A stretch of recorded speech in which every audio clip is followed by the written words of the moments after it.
Naalala ba niyo yung The Parable of the Ten Virgins? Walang may, limang Naalala meron. ba niyo? May kasul, tsaka walang kasul. kasul. 5. Diba? Eh, nung nasa Melbourne ako, sabi ko, di pagkatapos ko ng ano, sabi nung ano, kayo pa akong nag-book sa akin eh. Siyempre alam niyo yung ano.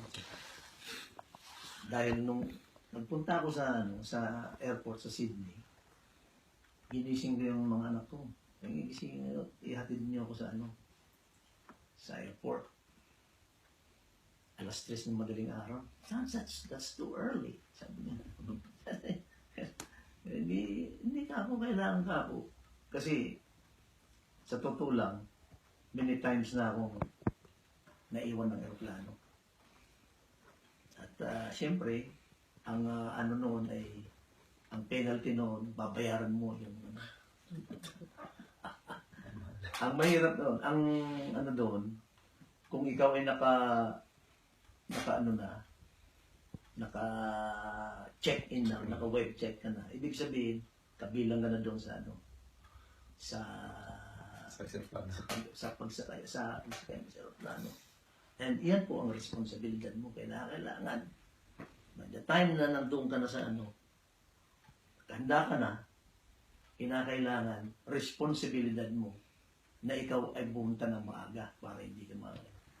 So, sabi ko, kung gaano ko kaaga nung papunta roon, dahil ako ay tinapos ko yung talk ko ng mga 1:30. So, I have time na makarating ako kasi ang flight ko ay 4:10 ng hapon. Tinapos ko ng 1:30. So, sabi ko nga, hindi na ako kakain, kinakailangan iatid na ninyo ako sa Di maaga pa bro, mga 15 minutes lang yun. So, mga ganun. Kako, di na ako kakain na ako, basta iwanan ko na kayo, larga na ako.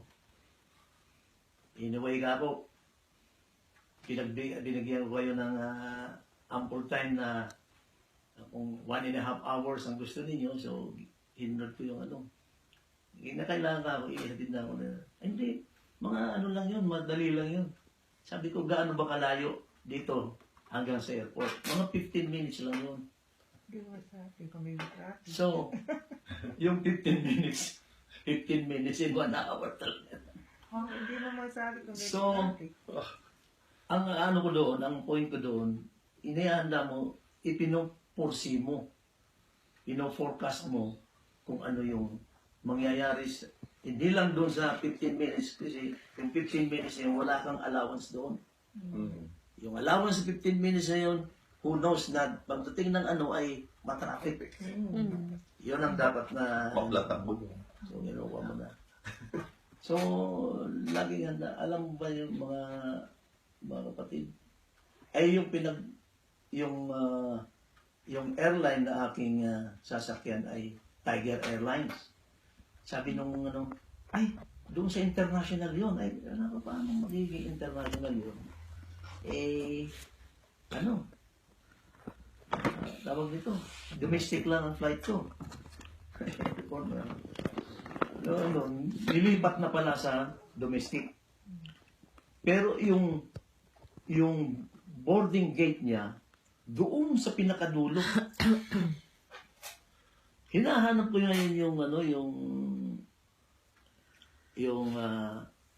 yung ipag-check, ikukuha ko ng para kumuha ko ng boarding pass. Hindi ko makita. Sabi nung bago rin lang ako dito. Sabi nung hindi ko alam kung saan. Pero ganun pa man, nagtanong-tanong ako. Hanggang sa inabot ko, napunta ako dun sa Jetstar. So, tanong naman ulit, saan pa ako yung sabi, wala akong mapagtanungan na mapagtanungan na na kung saan niya ako ituturo kung saan yung Yung pala si doon sa pinakadulo. Kaya bumalik ako. Hindi kayo maniwala. Yung takbo, akala ko hindi ako makakatakbo ng Parang tumatakbo ko ng 100 meters. Pagdating ko doon, nakita ko boarding gate closed. Sabi ko, ato, pinakiusapan ko yung ano, pinakiusapan ko yung sa service desk. Ako, pwede ba ako? Anyway ka ako, meron pa naman, nan-late lang ako ng 5 minutes. Sabi niya. Eh, syempre, yung mga yan, negosyo yan eh. Yo, isinara na yung ano, wala, hindi na ako nag-ano. So, sabi ko, what is the next flight? Your next flight is 6:40. So, way beyond na dun sa ano. Naghihintay ako ng ano. Pero, habang tumatakbo ko ng ano, pumapasok sa akin ng mga scriptures ng ano. Sabi nga, sa Isaiah 40 siya, if you hope in the Lord, you will mount like an eagle. On the wings of eagle. You will run and not grow weary, and you will walk and not faint. Sabi ko, wala nangyayari doon sa mga ano. So, ganun pa man, naghintay ako din. Habang naghihintay ako, yung flight schedule naman, pinalitan. Mga 7, mag-8 ka pa. Kaya tumawag ako doon sa mga anak ko. I'm sorry, hindi ko na-catch up yung flight ko. So, you have to wait for me. Maybe I'll be in Sydney. Ang nakarating ko sa Sydney ay 12 o'clock na ng gabi. So, nakikita ko sa paghahanda talaga, napaka halaga ng paghahanda. So, sabi dito na panatilihin ninyong maliwanag ang iyong mga ilawan. So, naalala ko pa rin yung the parable of the 10 virgins. So, sabi niya, ang tagal naman ng anong oras ba darating yun?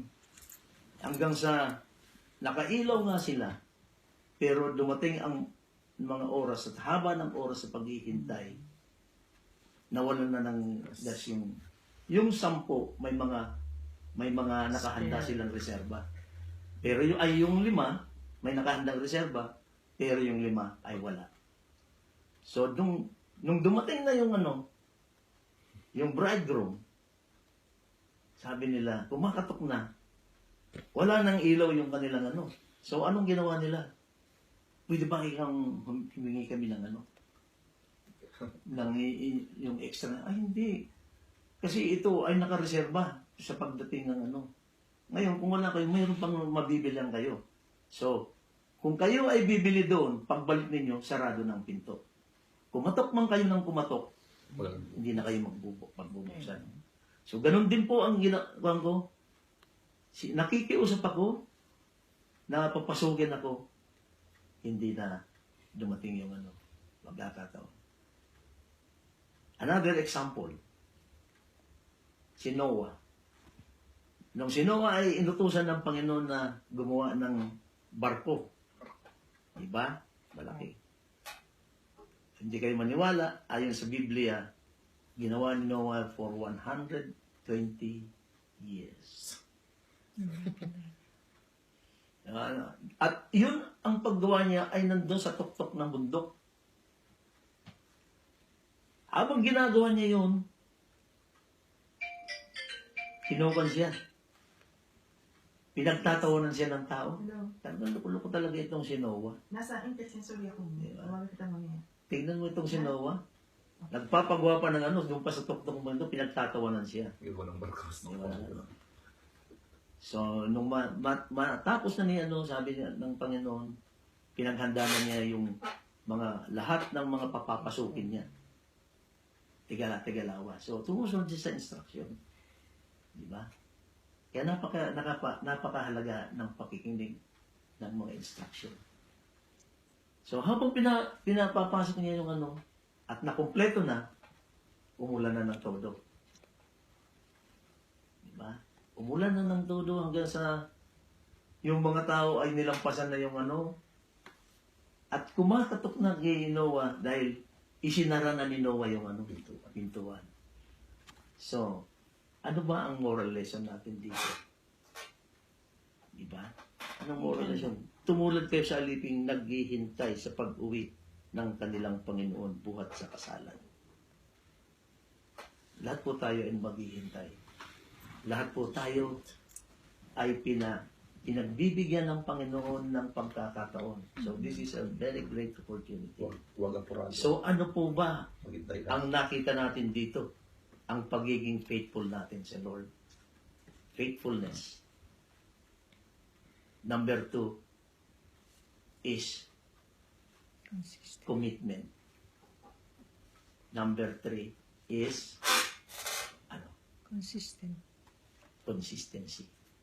Di ba sabi ni Brother Mike, kinakailangan niyo ng vitamin C. Ano yung vitamin C na yun? Consistency.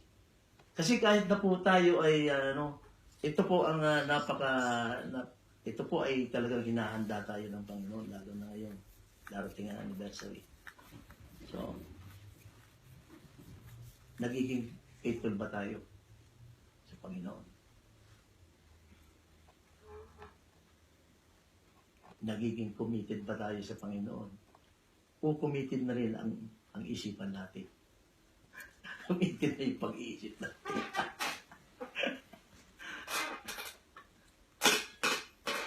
Commitment, faithfulness, saka yung consistency natin. Kasi ang faithfulness, kailangan mo yung maging consistent ka. Sa faithfulness, kailangan committed ka. Hindi mo masasabing ikaw ay faithful sa Panginoon kung hindi ka committed. Hindi mo masasabing faithful ka sa Panginoon o sa iyong kapwa kung wala kang consistency. Ang consistency, hindi yung pabago-bago ang isip eh. Hindi na kailangan. Sabi nga, fix our eyes unto Jesus who is the author and perfecter of our faith. Hindi po ba? Kaya paano tayo magiging handa kung wala tayong faithfulness sa Panginoon? Paano tayo magiging handa kung hindi tayo committed? Ano ba yung committed? Sabi nga dito, tumulad kayo sa aliping naghihintay ng pag-uwi sa kanilang Panginoon buhat sa kasalan. Upang kung ito'y dumating at kumatok, ay mabuksan nila kaagad ang pinto. Ganun din ang ating pagpasok sa karyan ng lahat. Kakatok tayo. Di ba sabi sa Matthew 7:23, hindi lahat ng tumatawag sa akin ng Panginoon, Panginoon ay makakapasok sa kaharian ng langit. Yun lamang sumusunod sa kalooban ng Panginoon. Hindi po ba? Panginoon, Panginoon, naghintay naman kami. Naghanda naman kami ng Panginoon, nag-preach pa nga ako doon sa Tapos nagpagaling pa ako ng mga nagpalayas pa ako ng mga demonyo, ng mga inaalihan ng mga masamang espiritu. Iyon ang pinakamasakit na sasabihin sa iyo ng Panginoon. Kailanman ay hindi kita nakikilala. Masakit, Tapos hindi ka papapasukin. Kasi hindi natin pinaghandaan ng Sabi nga ng Panginoon, I have fulfilled the law. Di ba? The fulfillment of the law. Kaya yung 10 Commandments, kinumpres niya sa dadalawang. Sabi nga nung mga Pariseo at ng mga Eskriba, Panginoon, ano ang pinakadakilang utusan? Di ba? Sabi ng Panginoon, ano sa iyo? So dalawa lang yun. The two greatest commandments. Napapako at napopokus sa pamamagitan ng pag-ibig. Love the Lord with all your heart, with all your mind, with all your soul, and with all your strength. So anong ibig sabihin nun? Hindi naman sinabing love the Lord with some of your strength. Love the Lord with some of your soul. with some of your mind, with some of your heart. Wala siya sinabi, all. Buong puso, buong kaluluwa, buong lakas, buong puso. So buo. Hindi katiting. Hindi optional. Hindi tira-tira. Hindi tira-tira. Tawag ko. Kasi ang Panginoon kapag nagbigay, buo. Sagana. Di ba? Siksik, liglig at umaapaw. O, di ba? Kasalan. Mapalad. O, di ba? Kaya pag tayo ay faithful sa Panginoon, sometimes, ito po ang ano natin.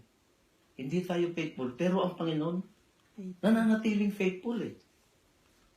Kasi yun ang ano niya eh. Yung, may iba pang term ang faithful, yung fidelity niya. Yung katapatan ng Diyos sa buhay natin. Tinan mo ang pag-ibig ng Diyos sa atin, ano? Sa mga tao. Kahit hindi tayo tapat, ang Panginoon ay nanatiling tapat. Pero yung mga anghel nagkasala, wala. Tinapon sila. Si Lucifer na kung tawagin ay the archangel, the beauty, the light, the worship leader ng kalangitan, dumadagungdong ang kalangitan habang siya ay nag-worship. Pero lumaki ang ulo. Lumaki ang ulo, ang sinabi niya, gusto kong pantayan siya. O kaya malampasan pa. Gusto ko na ako ang maging kataas-taasan na katulad niya. Pero hindi yun ang ini-expect ng Panginoon sa atin. So, kung tayo nagiging faithful sa Panginoon, kung tayo nagiging committed sa Panginoon, at nagiging consistent tayo sa paglilingkod sa Panginoon, ano ang tatawag sa atin? Mapalad ang mga aliping aabutang nagbabantay pagdating ng kanilang Panginoon. So, ikaw bro, di ba? Punta tayo sa ano mo. Ikaw ay nagsiman. So kapag ikaw ay binigyan ng 4 hours to be the watcher or to watch, di ba? Kasi dito sa sinukan natin, nagkaroon din ng pitak yung ano mo, yung engineer mo. So kahit na sabi mo nga inaantok ka na, kinakailangan nakamulat. Kasi otherwise, ano sasabihin sa iyo? Sleeping on duty, napakalaking ano yan. Disgrasya ka. Disgrasya ka doon. If you will be charged by the captain or whoever who is in authority, if you will be charged, obviously, napakabigat na ano yun. Kasi you were given a responsibility. Kaya kapag tayo ay faithful sa Panginoon, committed tayo sa Panginoon, consistent tayo sa Panginoon, there is the word responsibility. You are responsible to the task or to the duty you are assigned. Diba? So pag ikaw ay ganon, kinakailangan, kung mahal mo ang trabaho mo, kinakailangan, tapat ka, responsible ka, committed ka doon sa ano na yun, sa iyong trabaho. Kasi ang balik naman doon, blessing. Oo, siyempre. At the same time, pag maganda yung naging performance mo, halimbawa, nagkaroon ng kabirya, ikaw ang nag-respond ka agad. Di ba? Ano yung sinasabi niya? Sinasabitan ng bidalya. May pass award pa. Di ba? Pinopromote. O, ano? Di ba? So, yan ang kinuha ng Panginoon. Hindi lang tayo maging handa sa physical na buhay, kundi ang ipinaparating ng Panginoon ay yung magiging buhay natin sa spiritual. Because otherwise, ano gagawin natin dito? Sayang lang eh. Sayang yung paglilingkod natin. Kasi ito, napaka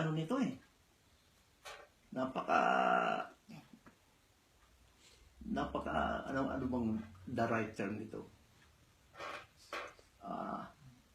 Sabihin natin na ito ay napakahalaga.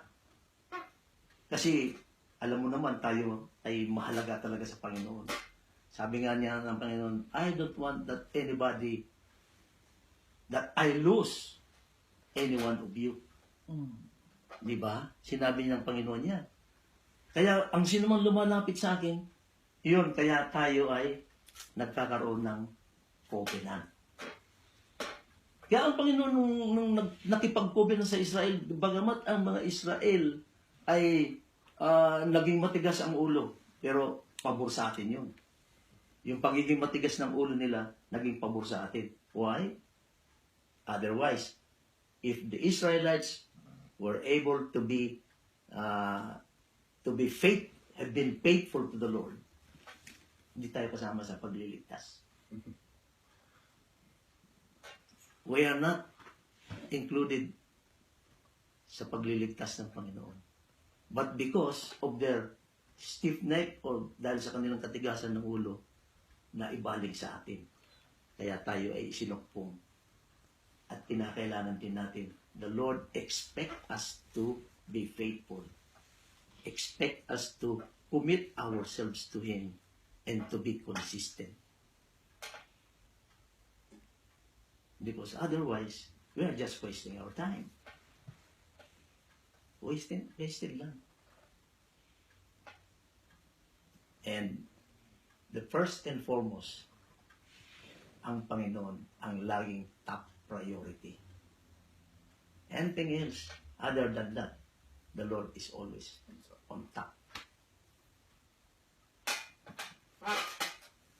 Kaya, minsan nga po, pagdating sa mga responsibility, ay, siya na lang.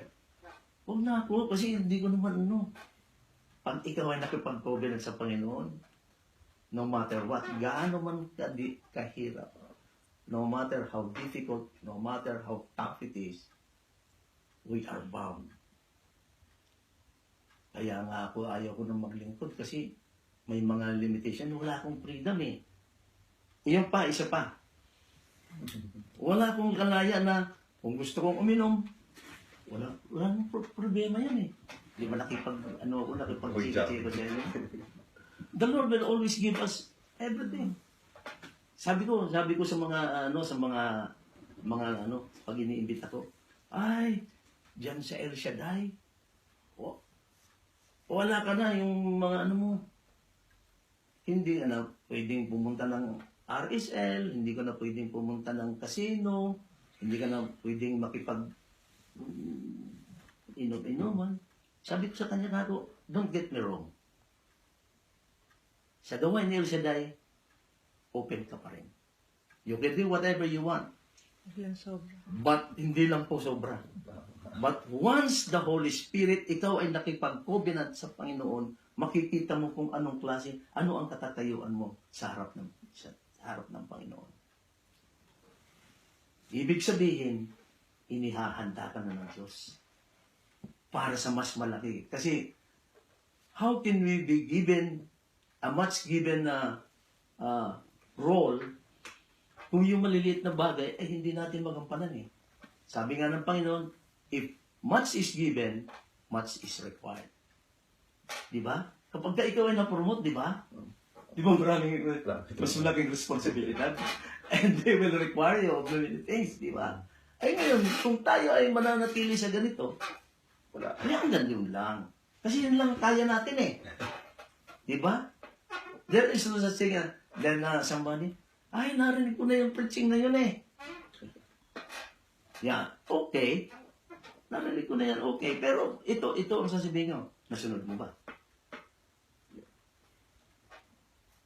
Ang tanong ko, gusto mong umangat ang preaching ng pinaka-the highest level, but the pinaka-simple, hindi natin magawa.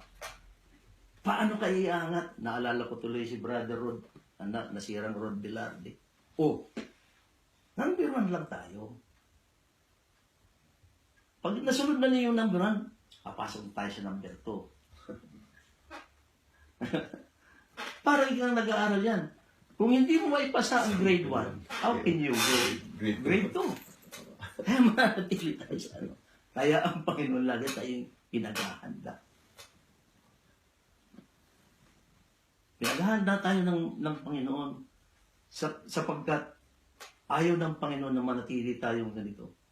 I have been praying for Auckland simula nung ako'y napunta rito in 2015 with everything. Ito kasi ito ang oras din ng intercessor prayer namin sa Sydney.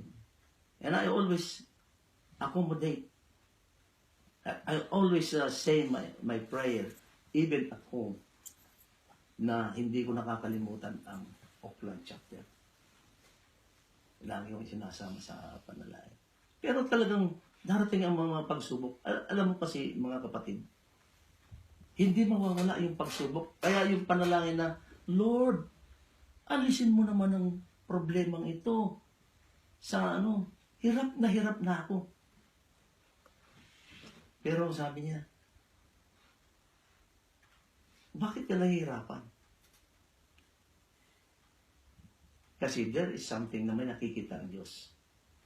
Kaya tayo minsan pinahihirapan, mayroong nakikita ang Diyos sa buhay natin. At hindi aalisin ng Panginoon. Kaya nga, di ba, sa Salmo 91, God says, I will save those who love me. And I will protect those who acknowledge me as Lord. When they call to me, I will answer them. When they are in trouble, wala siyang sinabing, aalisin ko ang trouble mo. I will be with them. See? Ang ganda ng ano niya. Kaya nung sa Salmo 91 pa lang, nandun na yung promise ng Panginoon. Kung tayo ay laging magiging handa, nandun ang pangako ng Diyos. Kaya, pag sinabi na, oy, but sister, laging answered prayer. Kasi, ito ulitin ko po, bakit ang daming mga nagkakasakit? At kahit na may mga maintenance, sabi niya, ay, pwede naman kainan kahit bawal yan kasi may maintenance naman Pero hindi niya tinatanggap na yun ay makakasama sa kanya. Kaya ang laging ginagawa ng Panginoon dito ay lagi tayong pinaghahanda sa mga bagay na makakabuti sa atin.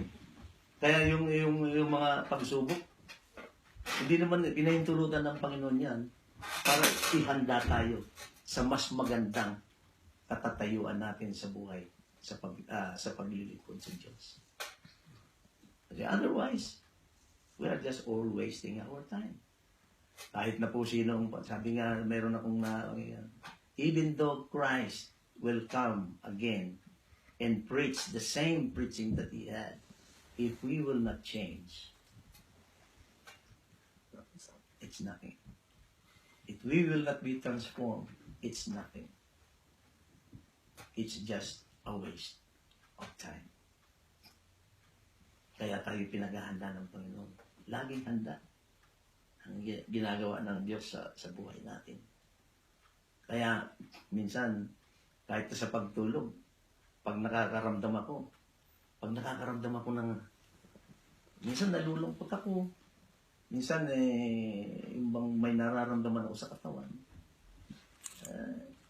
dinadaan ko sa pakanta-kanta kaya. Last person.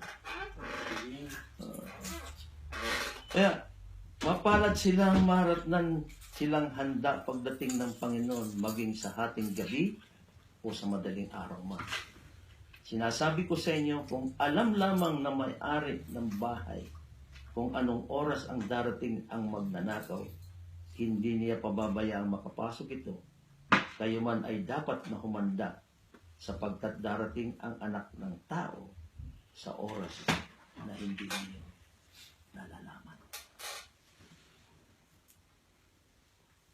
Minsan sa paghahanda natin, di ba, marami tayong mga piniprepare na mga so preparedness. Yung mga i-decorate natin, yung mga pagkain.